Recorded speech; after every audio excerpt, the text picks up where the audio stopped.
Overdue. Overdue is the nothing personal word of the day. December 17th, 2020. Overdue as in an overdue. What is overdue? I always associate overdue, by the way, with library books. In the old days, you'd take out a book from the library and you'd get a library stamp that said when it was due back. And if you didn't give it back by that date, then it was an overdue library book. Payments, overdue. Bills, overdue. Amount, overdue. Overdue just means that something was supposed to have happened, it didn't happen, and it better happen now. Because if you wait another day, that will make it even more overdue.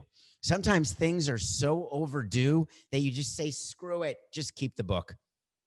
We're going to charge you $9.99 and pretend you lost the book. Keep it. Sometimes you don't pay bills for so long that the collection company just says, forget it. It's so overdue, I'm not going to bother. The best thing to do with something DO that's overdue, DUE, is you figure out the perfect time to get the biggest bang for your buck. Like you walk into that library with the book all proud and you show them the card. Here you go. Here's your book back.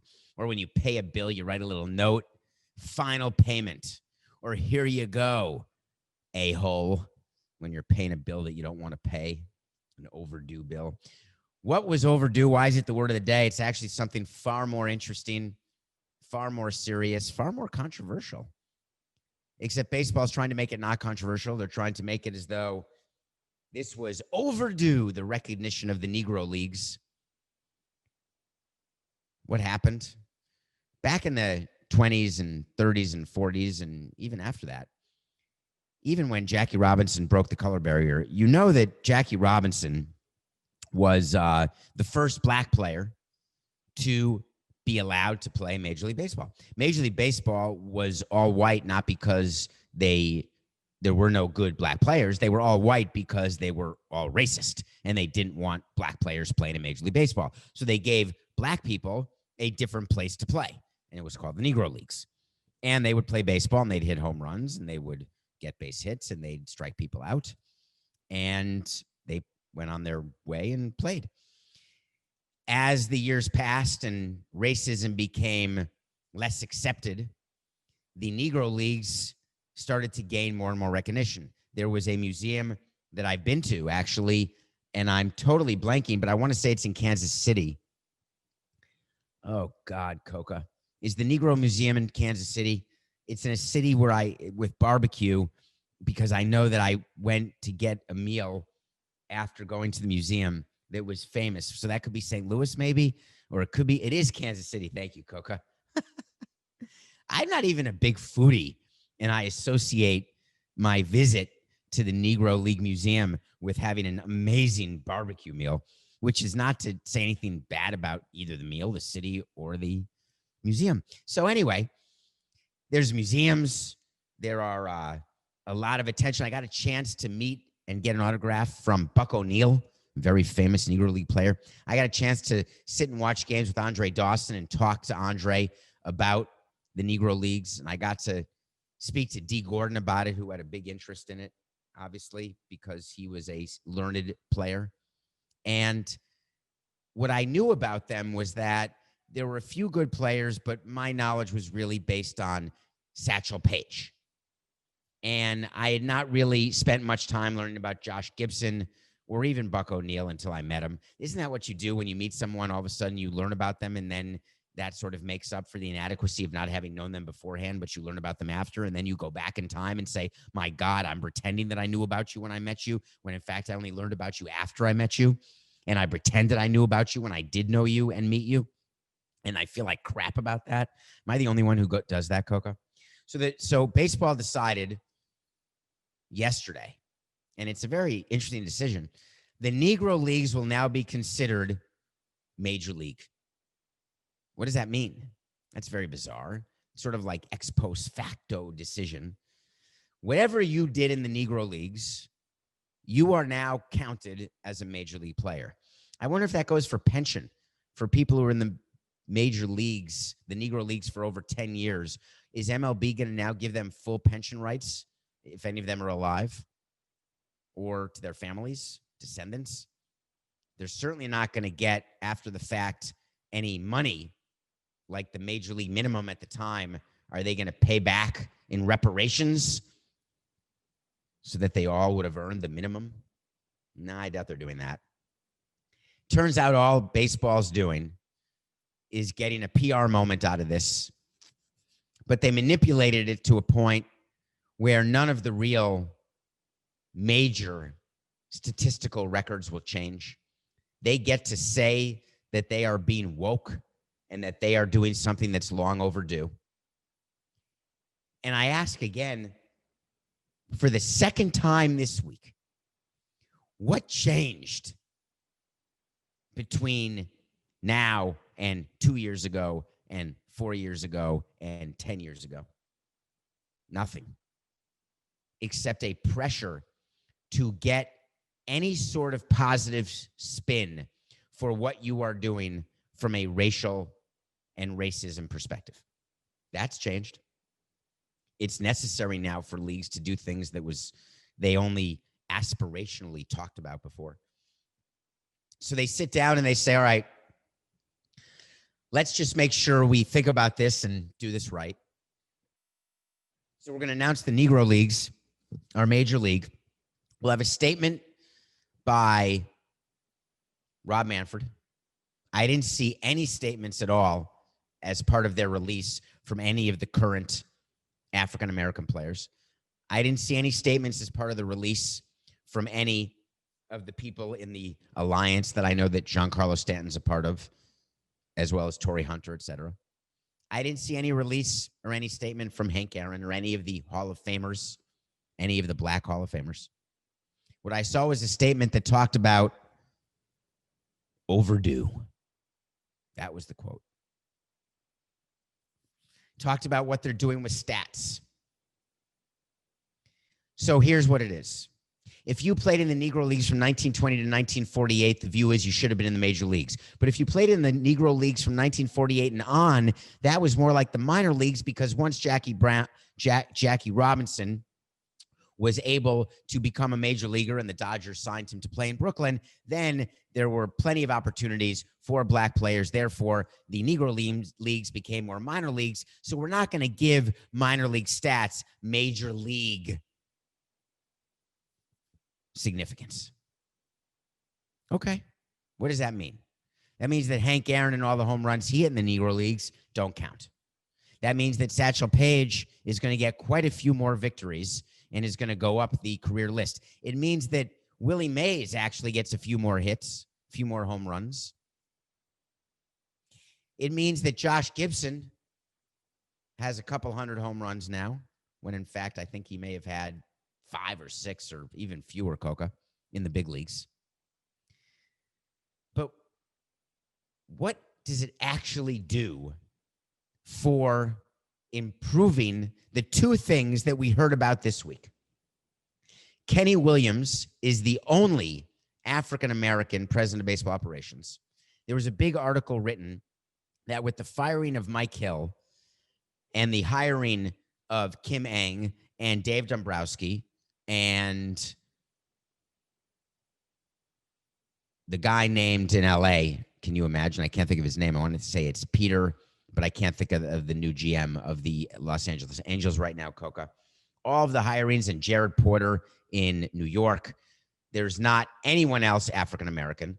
And there was a lot of talk this offseason that we need more African-Americans. We got to find a way. Well, they got the most qualified one. His name is Perry. Thank you.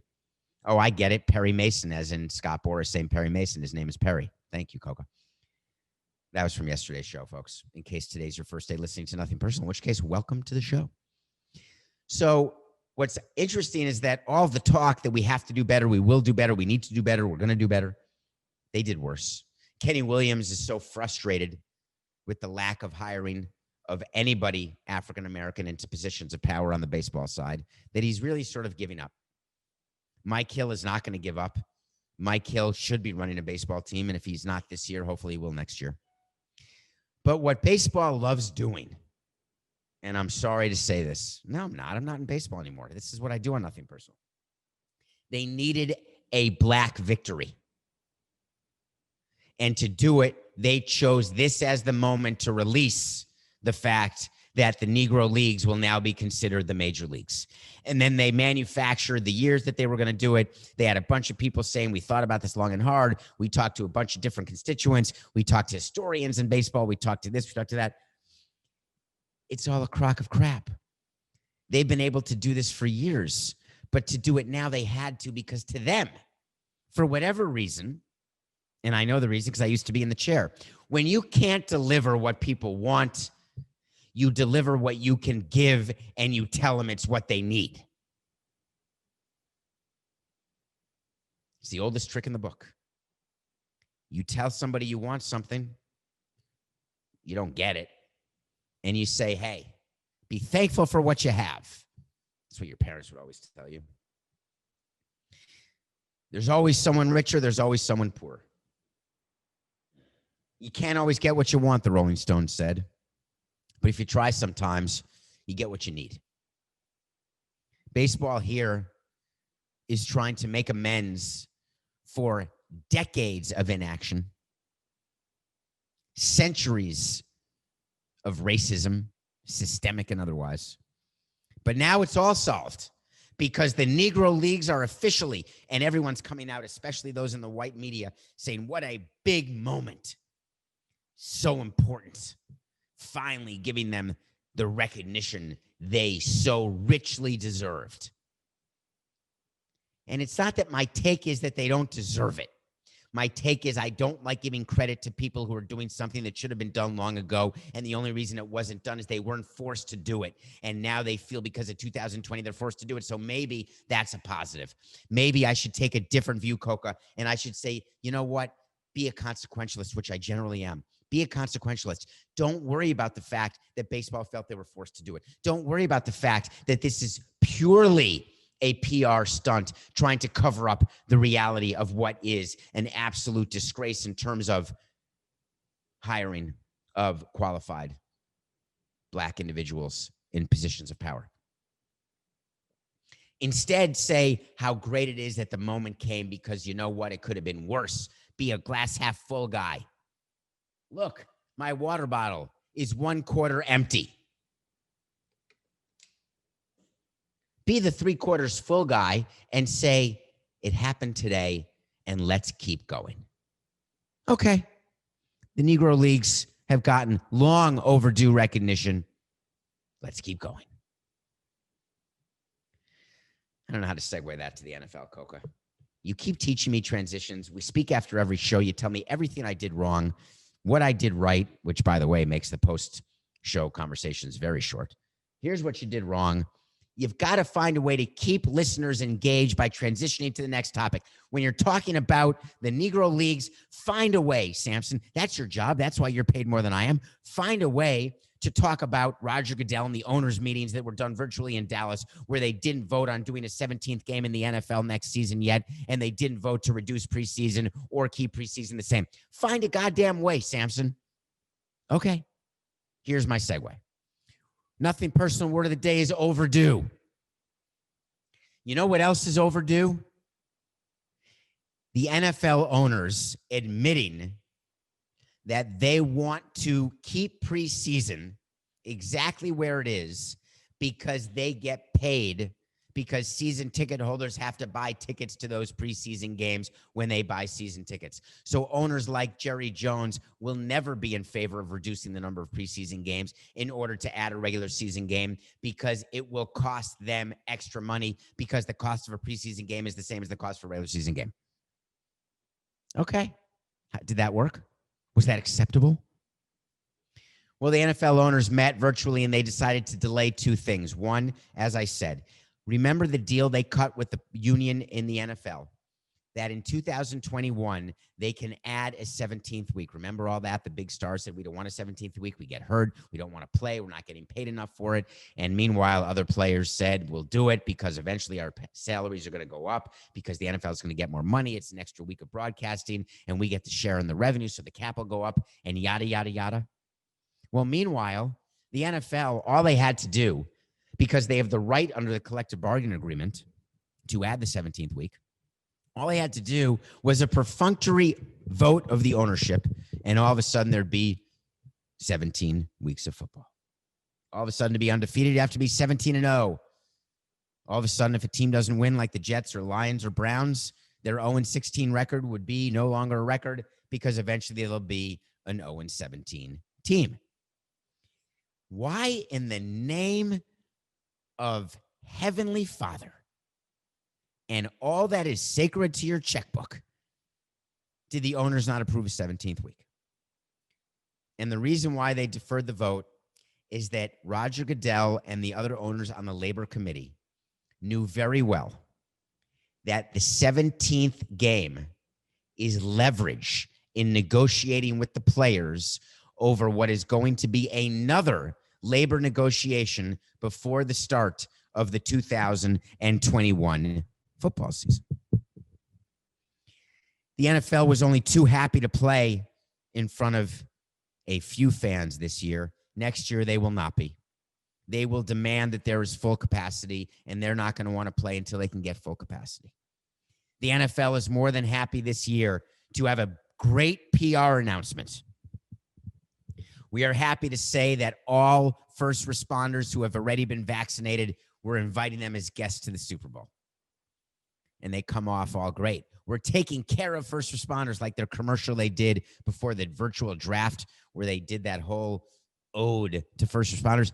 Listen, I love first responders. I need first responders. I can't tell you how thankful I am to first responders, but I hate the feeling of using them. It's how I feel when during games there's this stand up and cheer for a veteran who stands up and gets stared at by 20,000 people, and the NFL does a good job of this. MLB does it a bit as well. I think it's nicer just to thank a veteran when you see him on the street. I flew recently and I was behind a veteran, and I knew he was a veteran because he was old and he had a hat on that said his unit in the war, and it was World War II. And I didn't give him a standing ovation. I merely said, "Sir, thank you very much for your service. I appreciate it because my life is easy because of you." That's my go-to line to people because I mean it. And I stand behind that as a way to honor people who have served our country and made it so we can not serve our country and make money from our country and live in a free, very free way. So the NFL announced that they were going to have first responders to the Super Bowl vaccinated. Great, whatever. When they're negotiating with players, by having the 17th game out there as something they have not yet approved, they get to do the following. They get to say, you want 16 games next year? Okay. We're going to need the following 4 things. You don't want to play the extra game? We're going to trade it off. Or, excuse me, that was a sneeze if you're watching this on YouTube. Or, if you want the 17th game, you're going to have to trade something. When you are involved in collective bargaining in between contracts, what that means is that you're in the middle of an existing collective bargaining agreement, like baseball is, like football is, but changes need to be made by one party because there's an inequity that has resulted through an unforeseen circumstance. Each side starts keeping track of what leverage it has because they both know there's going to be a renewed conversation, a renewed negotiation that will require, keep in mind, it will require both sides to have and feel pain. So the NFL is making up its pain. They're smart, the owners. They really are. The way to see is not this, but I can assure you that there will be 17 weeks of a season next year in the NFL. What's the Hall of Fame for? Coke and I had a discussion before the show last night, this morning. Word came out that Omar Vizquel has been a serial domestic violence criminal. Omar Vizquel, one of the great players of my life. He was magic on the field, just to watch. Turns out he's a bit of an asshole off the field, violent, beats his wife, which he denies because everyone who beats his or her wife denies that they do it, of course. His wife from Venezuela had him arrested and then decided not to press charges, forgave him, and then it happened again. They're going through a divorce. Omar Vizquel is claiming that it's part of a divorce. I didn't do anything wrong. We argued. It's just a divorce. Omar Vizquel released in response to a deep article written in The Athletic about Omar Vizquel and about his history and present and potential future, pointed out the fact that he is in his 4th year of candidacy and is a legitimate Hall of Fame candidate. Omar Vizquel's lawyers put out a PR release answering the story, denying the story, denying he ever participated in any domestic violence, which he'd been arrested for, but you're innocent until proven guilty, and said as part of the statement, and he's in his 4th year of Hall of Fame candidacy for Cooperstown. I found it to be funny. And to find humor in domestic violence is impossible. So I wasn't finding humor about domestic violence.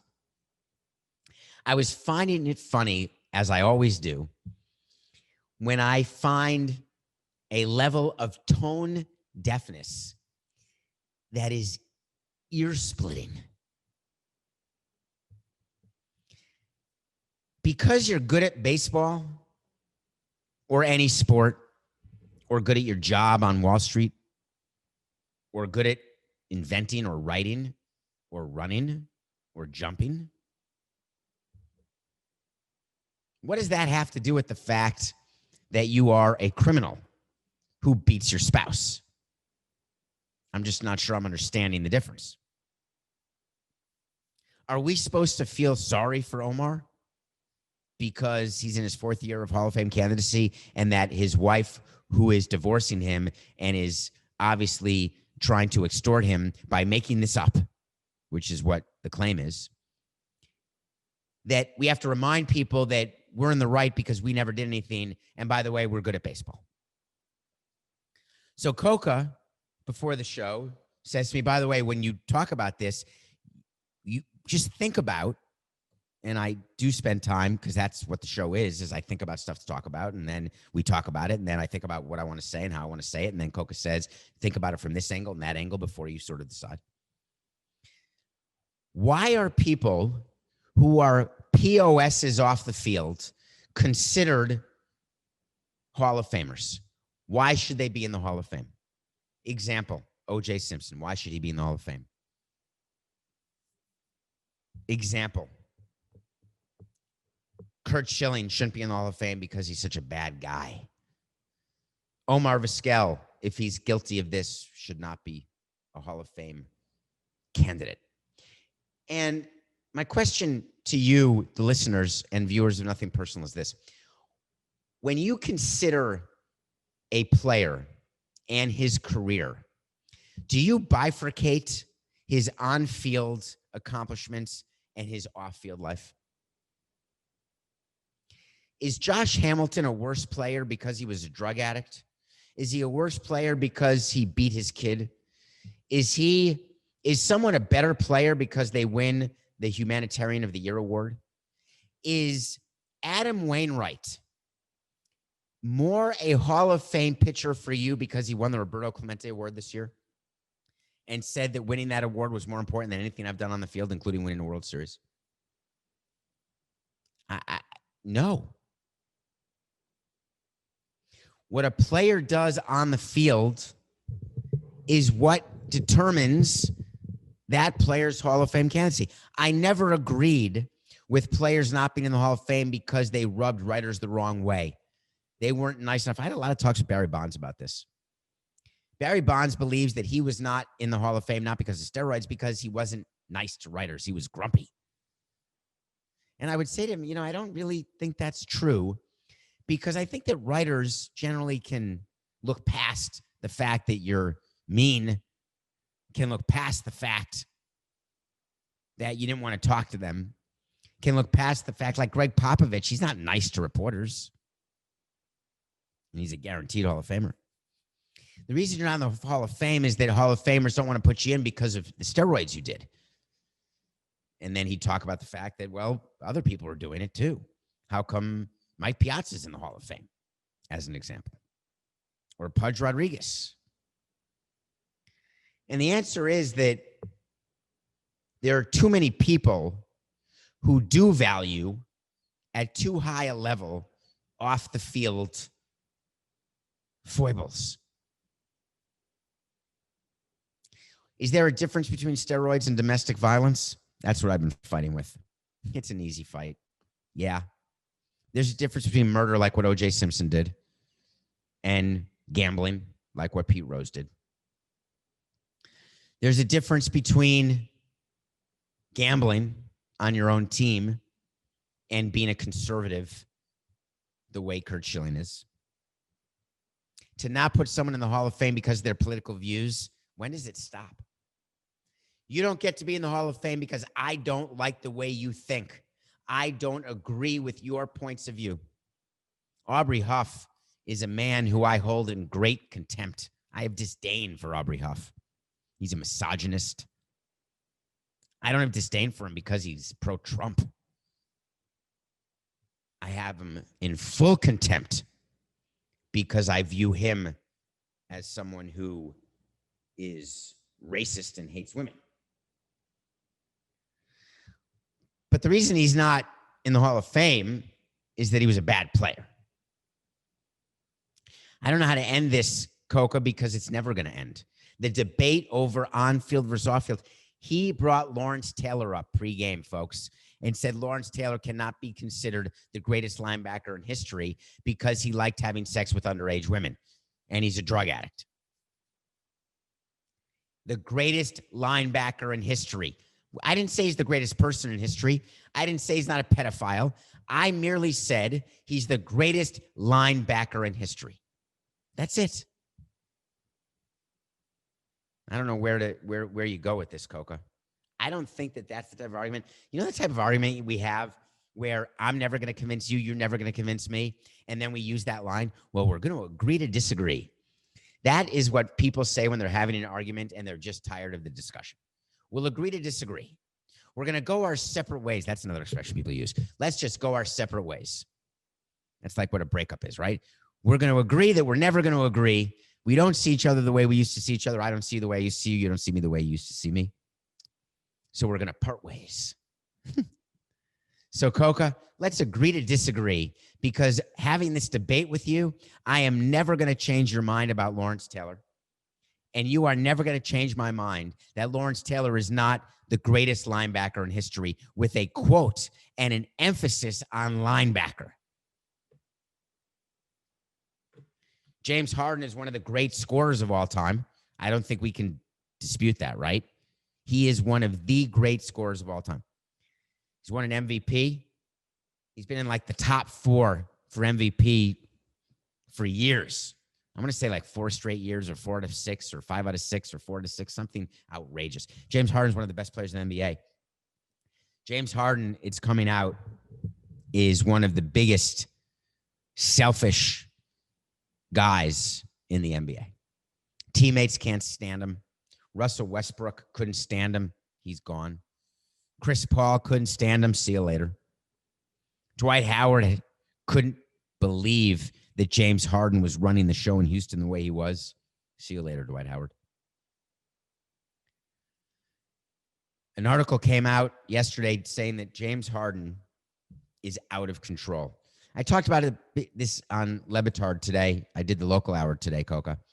And here is the example I gave, and I'm going to repeat it for you. And for those of you who listen to both, I'm sorry, but it's going to be a quick repeat. And it was this. James Harden uses his power that he has rightfully earned in a star league to do things that don't help a team win. LeBron James uses his power that he has earned in a star-driven league to help his team win. It's a major difference. James Harden uses his power to manipulate scheduling so he can have off days in different cities. He manipulates his power so he can take off-day trips. He comes to practice whenever he wants to come to practice. He goes to film sessions when he's ready. He reports to camp when it's time. When he wants a load management day off or to play 10 minutes or 20 minutes or go in the game. When he calls the plays, it's him with the ball, isolation, step back three, one of the great offensive players of all time. But his fingers look like this. They're totally ringless. James Harden's selfishness has not helped win, yet the owner continues to empower him. The monster that James Harden has been allowed to create is such that there's no killing it anymore. It's Frankenstein, except there's no concomitant benefit. If you're going to create Frankenstein, don't you want to be protected? Don't you want him to be loyal to you? Don't you want him to give you results? Don't you want him to help increase the value of your team by increasing the revenue of your team? Don't you want him to make sure that you make it to the NBA Finals and then win a 4-7 series? Don't you want to make sure when you're up 3-1 that star player makes sure you don't lose that series? When you decide to give James Harden power the way the Clippers gave to Kawhi, who had won a championship in San Antonio, the way the Lakers have given to LeBron, as an owner, the most important thing you have to do is get it right. I was around a lot of players who got empowered for no reason, from Hanley Ramirez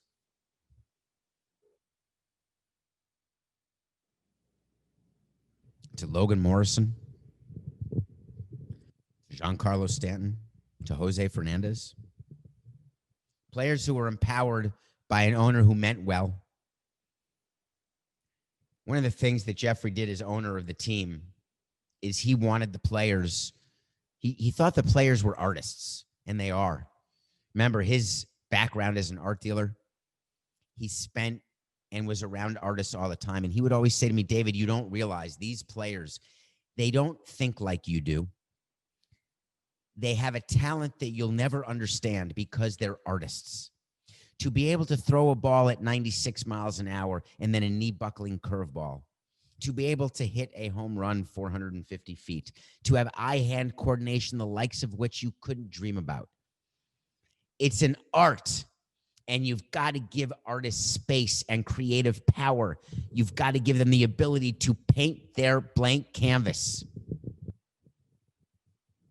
The problem is some artists take the advances you give them and they roll it and they sniff it and it disappears in a powdery substance up their nose. Some artists take the advance you give them and they take a blank canvas and they create absolute crap. Some artists take the advance and create memorable works on paper. Some players sign long-term deals and get even better. Some players take long-term deals and become selfish, horrific, loser players. James Harden has taken his maximum deal and done not one thing to benefit Houston. Instead, he has chosen to flex his power in ways that are deleterious to the team performance on the field. And now when he is sick of Houston, he's demanding a trade. Unfortunately, the power that he has, my official wait to see, where we say things are going to happen, and if they don't, we'll revisit it. And if we do, we will. Either way, we'll revisit it. The Rockets are going to have to trade James Harden. He will be traded before the start of next season. I don't know that he'll be traded before the start of this season, but he will be traded before his max contract is up. He'll be traded with time still left. The Rockets will have no choice but to give in one final time to the player who they empowered to the point that their franchise will remain ringless since 1995.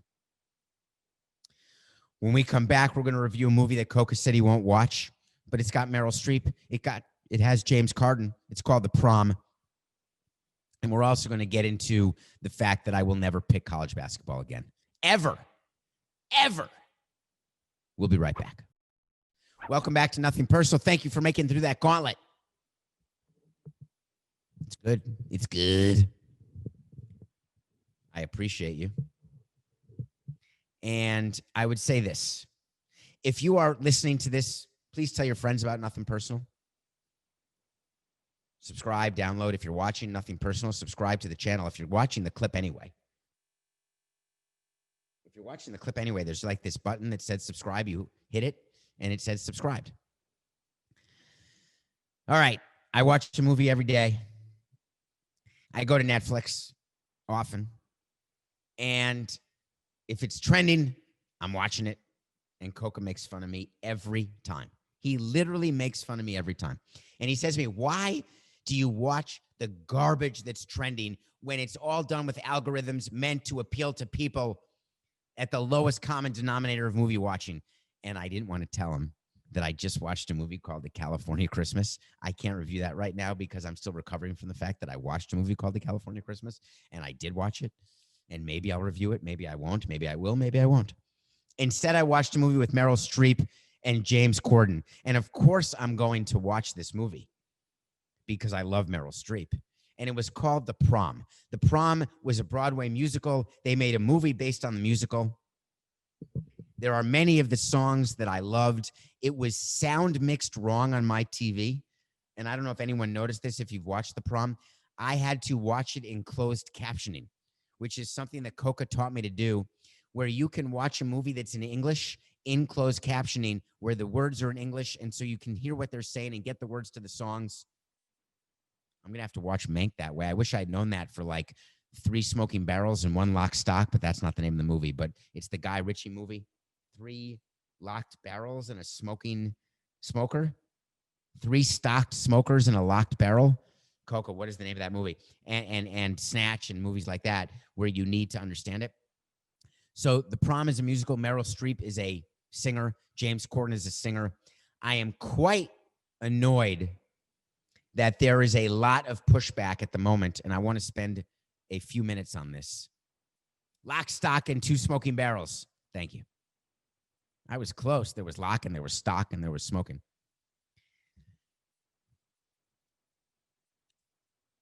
I'm sorry. Why does James Corden have to be gay? Just explain it to me. He's playing a gay character, and there is anger toward the studio that he was cast and he's straight. Anger when straight women are cast as lesbians, or when a non-trans is cast as trans, or when a non-Native American is cast as a Native American. What if James Corden tried out for The Prom and was the exact perfect person for the role? Is it our responsibility to get non-qualified people into a role? Or is your point that if there's 2 people equally qualified, go with the minority? And I have told you that I happen to agree with that in the business world. When there's 2 candidates who are exactly the same, I would rather the black candidate get hired because I think it's important to be diverse, or for the Latino candidate. In an equal world. And I'm going to do everything I can running a baseball team to make sure that the pipeline, make sure that we are hiring diverse at every level of the organization. So as they improve and get promoted, they are candidates for positions. Neil Patrick Harris was cast in a show where he played a Lothario. It was a TV show, Coca. And I don't know why I'm just thinking of this now. Neil Patrick Harris was Doogie Howser. Neil Patrick Harris is gay. Neil Patrick Harris was the star of a show called Two Men and a Brother or something. And How I Met Your Mother was the name of the show. I never watched it, but I just knew. Are you angry? The same people who are angry that James Corden is in the Prom. Are you angry that Neil Patrick Harris is in How I Met Your Mother? I don't think you are. The movie itself was mediocre. I can't think of one song. The way I judge musicals, by the way, and I love musicals. I love musical theater and I love Broadway. Oh my God. Total side note, Coca. I saw an 8-minute Jimmy Fallon video where he summed up 2020. It's on YouTube. Please check it out.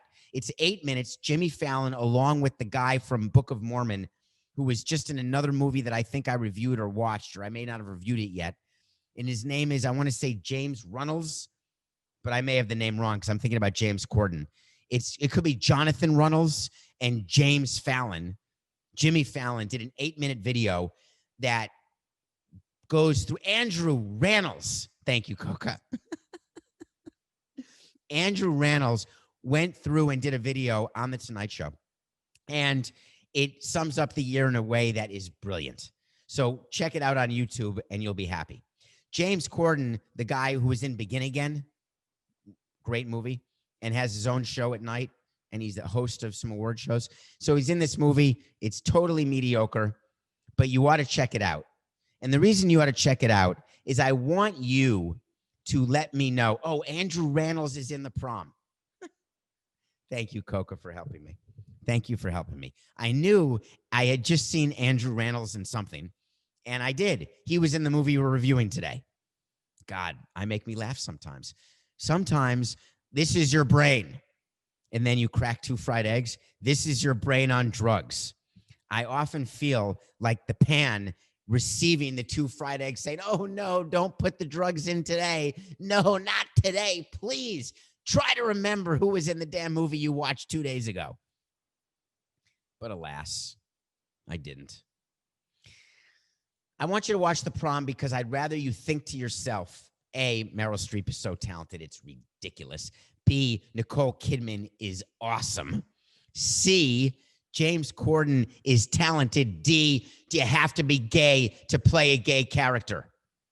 And then decide for yourself and get back to me. Nothing personal pick of the day. I will hear me now and listen to me later. I like that expression. I will not pick another college basketball game of 2 teams I don't know anything about. I'm not doing it. I chose Miami -2.5. Then I was told that it's Miami +2.5, and I thought, brilliant. They lost by 15 to the Pittsburgh Panthers. We're now 38-36 in our nothing personal pick of the day, and I'm at the end of my rope. I will no longer make these picks just to have a pick. I think it's better to only do a pick when you're positive that you have it right. So tonight, I have a pick for you because I've got it right. The San Diego Chargers are playing the Oakland Raiders, except they're the Los Angeles Chargers are playing the Las Vegas Raiders. The Los Angeles Chargers are +3. The Raiders are not playing the Jets with Greg Williams blowing coverage at the last second.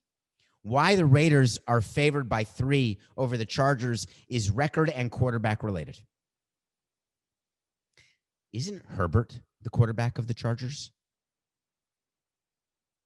We're going Chargers +3 because it's time now to go back to getting a field goal. We're 38-36. We got to go to 39-36. I can't understand the whole betting thing. When you're going to bet on the University of Miami Hurricanes basketball team and you can't name one player, does that make it right? I guess there's people who do this for a living. If you're gambling and you're doing it for a living, then you're not paying attention to my pick of the day. If you're gambling and you're doing it for entertainment, you may pay attention to the pick of the day. You should pay attention to the pick of the day because I know just as much as you do if you don't do it for a living. That's the joke of it. We all know the same. We don't know. So use your dollars as entertainment dollars. When you gamble, pretend it's your entertainment. Hey, I want to watch this game. I'm going to put a little bit on. $1, $10. For whatever reason, don't take a pick of the day or gamble in any way and do it for business. Because betting on sports, except for a very few people who would tell you, hey, for me, it's business. And when you lose all the time because I'm the bookie and I win all the time, don't worry. It's nothing personal.